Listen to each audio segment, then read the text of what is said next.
Поза межами України я прожив 7-8 років в еміграції в різних країнах. Я жив у 5 країнах: у США, Таїланді, Мексиці, Франції і Бразилії. Я зробив деякі висновки, і ось що кожен раз виявляється не так в еміграції, незалежно від того, на якому континенті ви знаходитесь. Якщо цікаво, поставте цьому відео вподобайку для підтримки українського контенту. Дякую вам. Отже, очікування проти реальності. Перший пункт.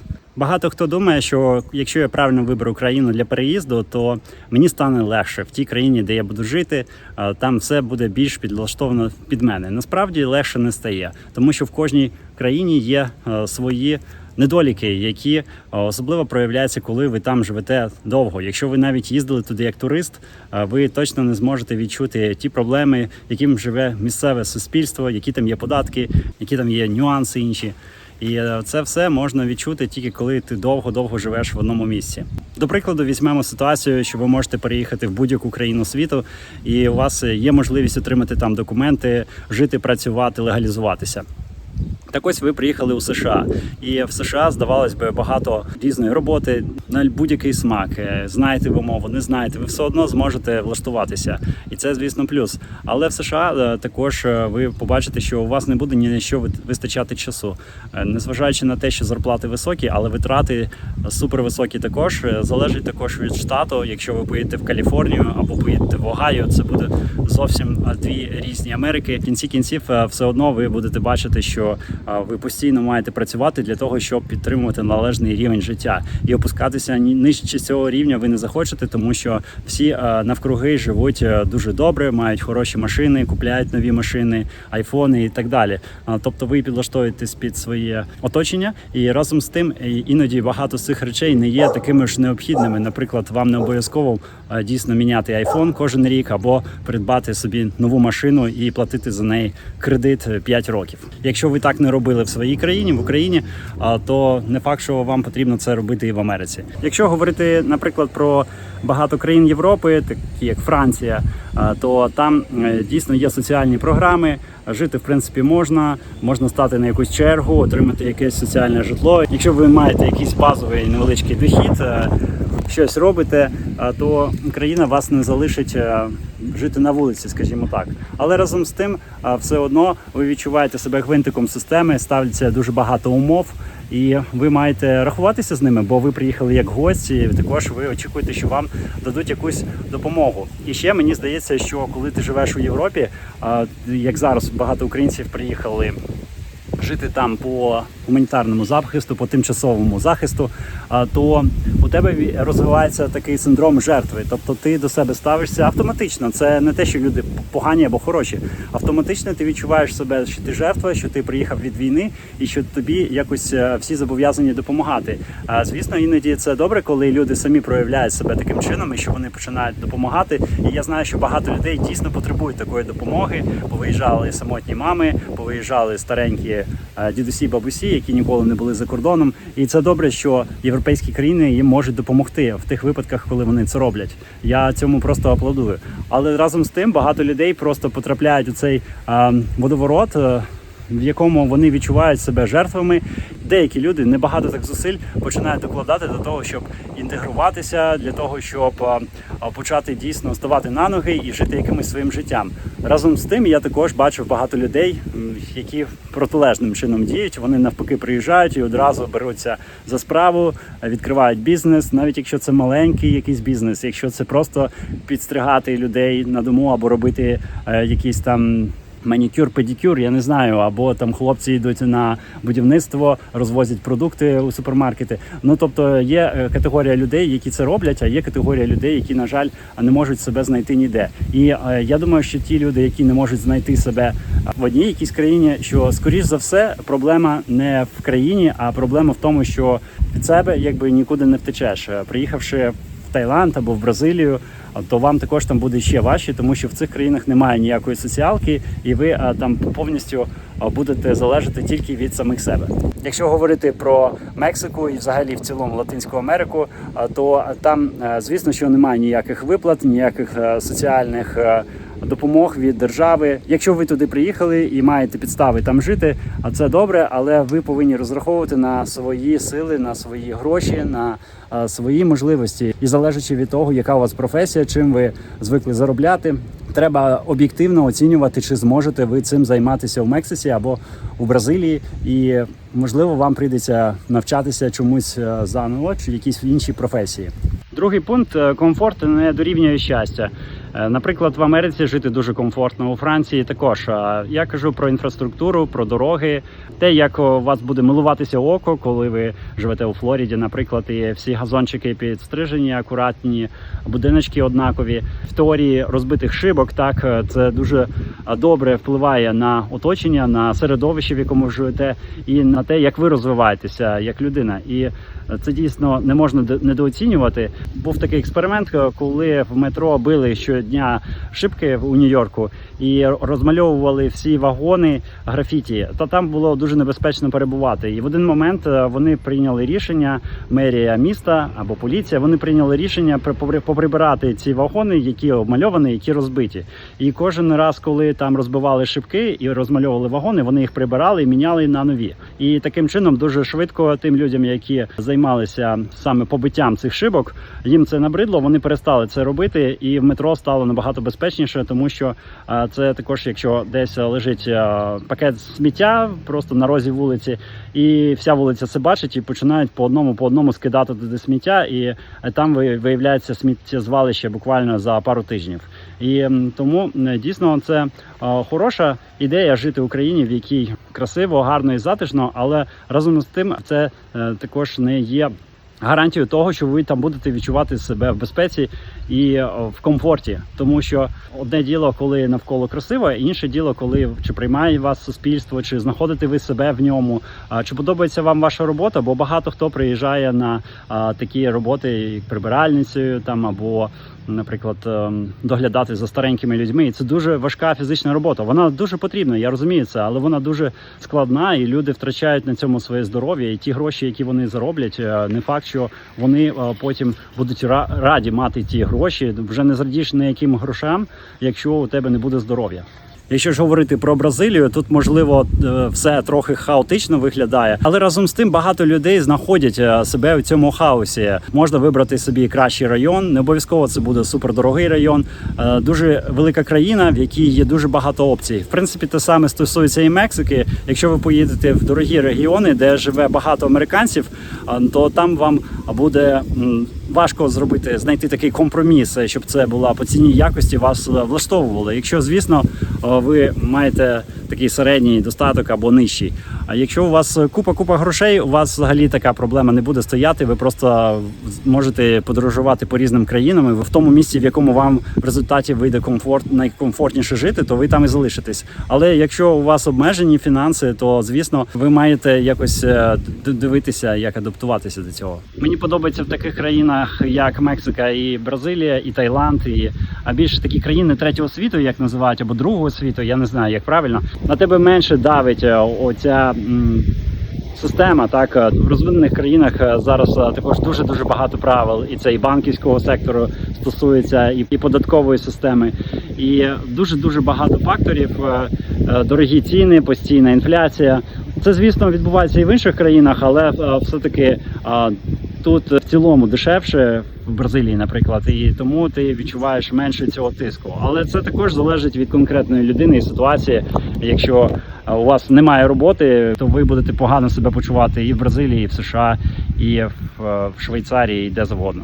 Пункт 3. Люди різні в кожній країні, але самотність схожа. Наприклад, в США всі зайняті. Навіть якщо ви знайшли собі хорошого друга, він постійно на роботі, ви постійно на роботі, вам нема коли спілкуватися. Те саме, якщо ви шукаєте відносин. Вам просто немає часу це робити.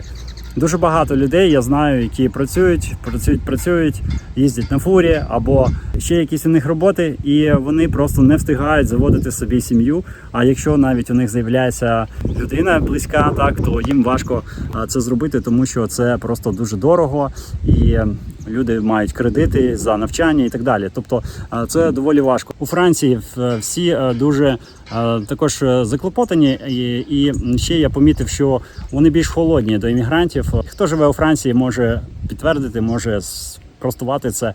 Всі по-різному бачать, але на мою суб'єктивну думку, я так відчув, що вони не сильно переживають за іммігрантів, вони більше переживають за те, як буде виглядати їхня країна найближчим часом, тому що іммігрантів туди навезли дуже багато. І, на жаль, картинка у Франції дуже сильно змінилася за останні 10-20 років. І всі дуже втомилися від цих війн. Кожен раз десь трапляється війна, або голод, або якась проблема, і люди постійно приймають нових хвилі мігрантів, які вже заміщують локальне населення. І від того люди дуже холодні, вони не вступають з вами в близькі стосунки, вам дуже важко адаптуватися. Хіба що ви будете жити в своїй бульбашці іммігрантів і там знайдете спілкування. Це можливо, але це не найкращий варіант, якщо ви хочете дійсно інтегруватися. Якщо говорити про Таїланд, то там ситуація в цьому плані ще більш однозначна. Ви не азіат, якщо, то ви виглядаєте завжди іншим, ви завжди будете фаранг. Фаранг – це значить іноземець, чужоземець. І навіть якщо це сказано з посмішкою і вас хлопають по плечу, і все одно ви будете знати завжди, і всі будуть знати, що ви чужий в цьому суспільстві. Тому для мене життя в Азії хороший період в моєму житті. Я багато чого взяв від Азії, від буддизму. І мені подобається їхня культура, вона дуже старовинна і цікаво її вивчати. Але разом з тим жити у Азії багато десятків років я би, мабуть, не хотів би. І якщо говорити про Південну Америку і Латинську Америку, то тут все-таки найближче до Європи по менталітету люди, особливо якщо казати про Південну Америку, Бразилію, Аргентину, Чилі, то в цих країнах дуже багато білого населення, вихідців із Європи, і в цілому вони дуже схожі на нас. Разом з тим, тут немає такої метушні, як в Америці, не потрібно жити в такому шаленому, скаженому темпі, але все одно це не є вирішенням. Тут питання самотності, так, тут ти близько можеш з кимось подружитися, познайомитися, але це не будуть якісь глибокі відносини, і завжди в еміграції дуже важко знаходити справжніх друзів. Четвертий пункт – мова – це не про спілкування. Якщо ви знаєте англійську на якомусь рівні, то це мінімальний рівень, необхідний вам для виживання у будь-якій країні в еміграції. Але якщо ви хочете дійсно закріпитися в якійсь країні і інтегруватися в це суспільство, вам дійсно потрібно вчити місцеву мову. І якщо говорити про країни Південно-Східної Азії, звісно, це найважчий розклад, тому що мови дуже складні, мають інше написання дуже часто, і фонетику, і це дійсно дуже важко вивчити такі мови. Але якщо говорити про Європу, звісно, європейські мови, вони вчаться значно легше, але не треба недооцінювати те, скільки часу може пройти, поки ви вивчите ці мови. Це довгий процес, і щоб вивчити мову на рівні «Привіт, як справи?», звісно, не потрібно багато часу. Але якщо ви хочете глибоку дружбу, глибокі розмови, філософські якісь питання піднімати, політику, історію і більш глибокі побутові моменти, то, звісно, вам знадобиться мінімум 2, 3, 4 роки, кому як, а дехто живе 20 років в Україні і не може досягнути такого рівня, щоб на рівних спілкуватися з місцевим населенням. І тому треба, звісно, розраховувати свої сили. В цьому плані дуже добре, якщо в те місце, куди ви їдете в еміграцію, в першу свою, можливо, країну, щоб там було якесь експатське населення, щоб ви могли там спілкуватися або своєю рідною мовою, або на худий кінець тією мовою, якою ви можете хоч якось спілкуватися, наприклад, англійською, якщо у вас навіть вона є хоча б на якомусь середньому або нижче середнього рівня. Це вже краще, ніж нічого, повірте мені. П'ятий пункт – дешеві країни. Здебільшого це міф. Дуже рідко ви можете знайти дійсно дешеву країну, в якій буде класно якісно вам жити і перебувати. В більшості випадків дешево означає не дуже якісно, а дорого ще не є гарантією якості, особливо якщо ви живете в дорогій країні. Прикладом можу привести, коли в нас не працювала система кондиціонування в Америці, ми визвали спеціаліста, який приїхав, визов коштував $80. Він приїхав, заліз на дах, постукав по різних трубках і сказав, що зараз у нього з собою немає обладнання, яке може це виправити, але якщо ми визвемо його ще раз, то він обов'язково його з собою привезе. Взяв $80 і поїхав. Хочу сказати, що за той сервіс платив не я, але для мене це просто відсутність сервісу. За що ж тут платити, якщо ти не вирішив жодної проблеми, ти просто приїхав. Але він бере не за вирішення проблеми, а за визов. І $80 – це доволі великі гроші. В Америці також деякі люди цілий день працюють, щоб заробити $80. Такі країни, як Таїланд і Мексика, вони можуть здаватися дешевими, поки ви молодий, здоровий, у вас немає багато дітей, вам не потрібно їх водити в міжнародні школи і так далі. Але якщо вам все це стає потрібно, медична система або хороша школа, то це вже стає доволі дорого, якщо все це разом порахувати. А Бразилія в цьому плані варіант, можливо, трохи кращий, тому що тут доволі хороша безкоштовна медицина. Швидкість доступу до цієї безкоштовної медицини може бути різний, але так чи інакше, тут є безкоштовні школи, безкоштовна медицина, і в школах приймають дітей нормально, тобто вони там не є білими воронами, як це було б, наприклад, в Таїланді. Разом з тим, також діти там дуже швидко можуть вивчити мову і далі вже рухатися в тому напрямці, якому ви хочете, або йти в приватну школу, або переводитися на якесь віддалену освіту. Якщо діти іноземці, вони не зобов'язані, в принципі, вчитися у Бразилії. Я знаю експатів, які живуть тут, але їхні діти вчаться в іншій країні. Тому такі варіанти також можна розглянути. Підсумовуючи про мови, дуже важливо вчити мови в тих країнах, в яких ви хочете жити, і бажано це робити наперед, ще коли ви туди не приїхали.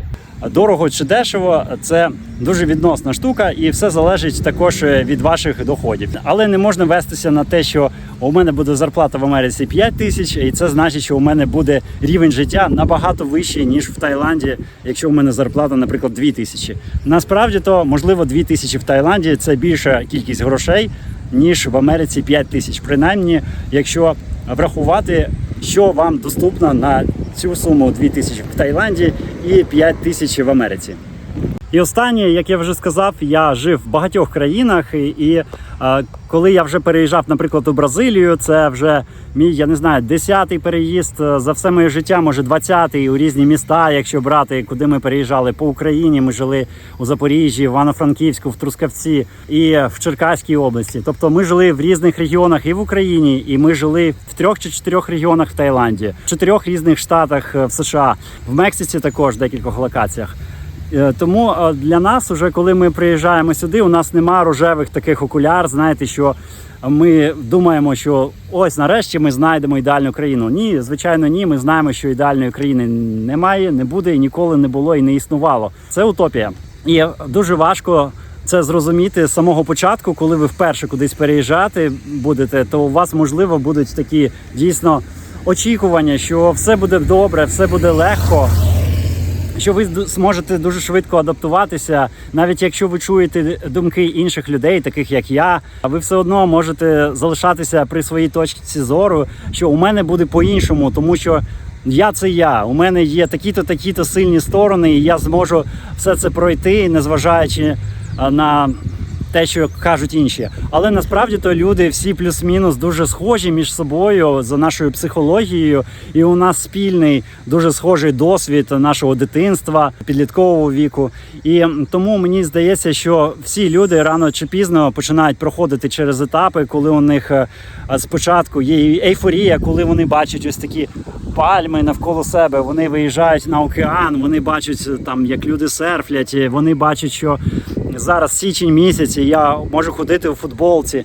Тобто у людей ця ейфорія, вона триває декілька місяців, вона потім проходить і вона розбивається трохи або, може, підбивається трохи тією реальністю, з якою стикається кожна людина, коли треба платити по рахунках, коли, можливо, з'являються якісь проблеми з роботою, або відносинах також це є випробуванням дуже сильним для відносин, коли люди жили постійно в своєму домі, в своїй країні. І якщо порівняти це з тим, коли люди постійно на валізах, це зовсім інший психологічний і фізичний стан, і зовсім по-іншому у людей проходить їхнє життя.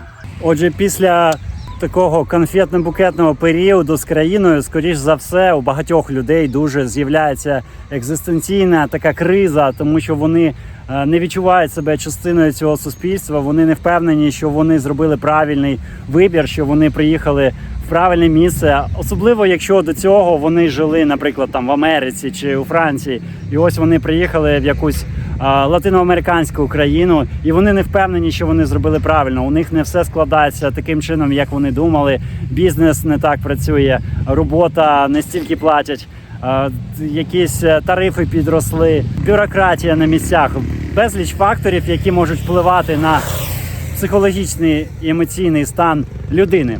І от якщо людина проходить через цей етап, він може тривати дуже довго, від півроку до років. І якщо людина все-таки виходить на новий рівень, то після цього вона або адаптується і живе в новій країні, або вона вже адаптується до того, що вона може жити в будь-якій країні. Ви можете, в принципі, з таким підходом, яким я зараз живу, я можу поїхати в більшість країн світу. Я думаю, що я буду відчувати себе там добре, тому що це більше не про моє оточення, а про те, як я себе в ньому відчуваю. Кажуть, що деякі люди себе відчувають нормально, знаєте, в різних дуже поганих умовах, і ставили багато експериментів з цього приводу і в нацистській Германії, і люди деякі в концтаборах себе відчували краще, ніж їхні наглядачі, які їх катували. Просто у них був інший зовсім психологічний стан. І тому, якщо ви зможете вийти на новий рівень розуміння ситуації, на новий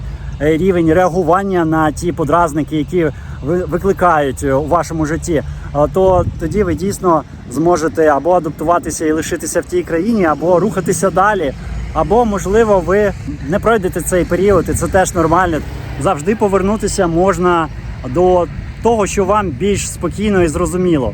Раніше для нас це була Україна, і ми завжди туди поверталися, і ми не бажали кудись емігрувати на постійне місце проживання. І у нас це була як база Україна, ми їздили на зимовку в Таїланд і в Мексику, подорожували європейськими країнами і так далі. Але зараз, звісно, війна, ми не знаємо, яке майбутнє чекає на нашу країну. На жаль, дуже страшні події там. І навіщо їхати під бомби, під морози, під всі ці терпіти, все, що там відбувається. Але все одно є якісь компромісні варіанти. Є країни, які просто більш легкі для адаптації. Є Грузія, є Болгарія, є якісь країни, які ментально ближчі до українців. І я думаю, що туди завжди, якщо там тільки не буде, не дай Бог, теж війни, туди завжди теж можна повернутися і розпочати ще одну сторінку свого життя. А я бажаю вам приймати найкращі рішення по імміграції саме для вас. Якщо вас цікавить інформація про життя іммігрантів в Бразилії, про життя українців у Бразилії, то, будь ласка, підписуйтесь на цей канал, ставте вподобайки і підтримуйте український контент. І якщо комусь потрібно зв'язатися зі мною, ви знайдете у описі до цього відео всі реквізити. На все добре, щасливо!